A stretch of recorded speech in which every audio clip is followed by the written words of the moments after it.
Jericho, sinita ng isang fanay.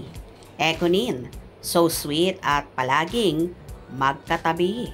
Di na nga ba mapaghiwalay?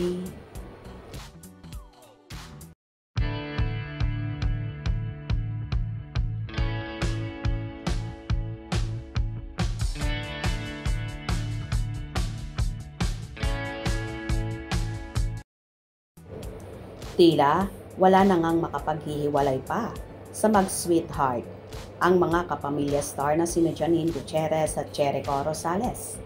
Simula nga nang umamin si Echo sa publiko sa release score nila ng nobyang si Janine, ay malaya na ngang nagagawa ng dalawa ang mga bagay-bagay na nakakapagpasaya sa kanila, na wala nang itinatago or iniiwasang mga marites at madlang people sa publiko.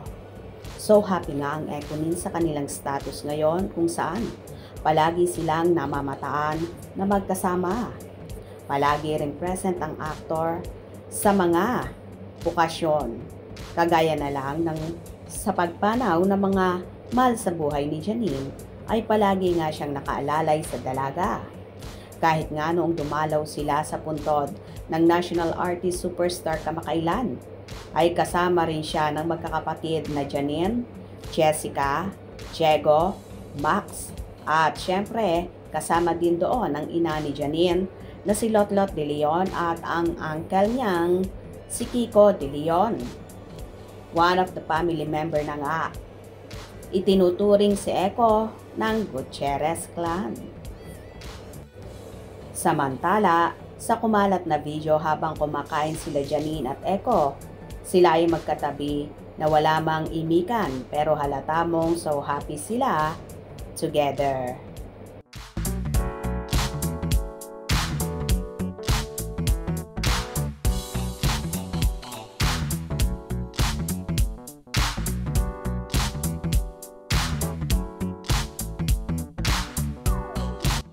Samantala, may isa namang fan ang sumita kay Jericho.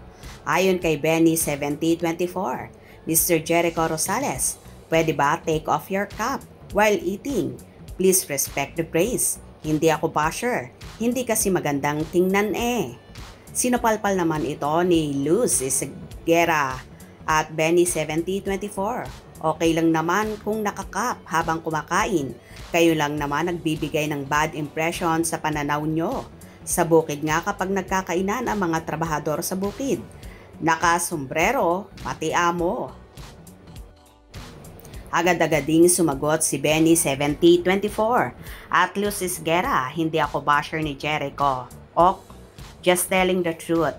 Dahil nasa hapagkainan siya, he must respect the grace. Ok, Janine is my only idol. Ok, ang sabi ng mga magulang namin pag sa harap ng kainan, huwag magsombrero. Dapat irespeto natin ang grasya dahil sacred yan. O diba, nakakaloka at pati ang pagkain ni Jericho na nakasombrero ay sinite pa ng isang fanay na sinasabing hindi daw naman siya basher, kundi dapat respeto lang ni Echo ang mga ganong bagay lalo na't nasa harap ng hapagkainan. Ano magiging reaction nyo dito?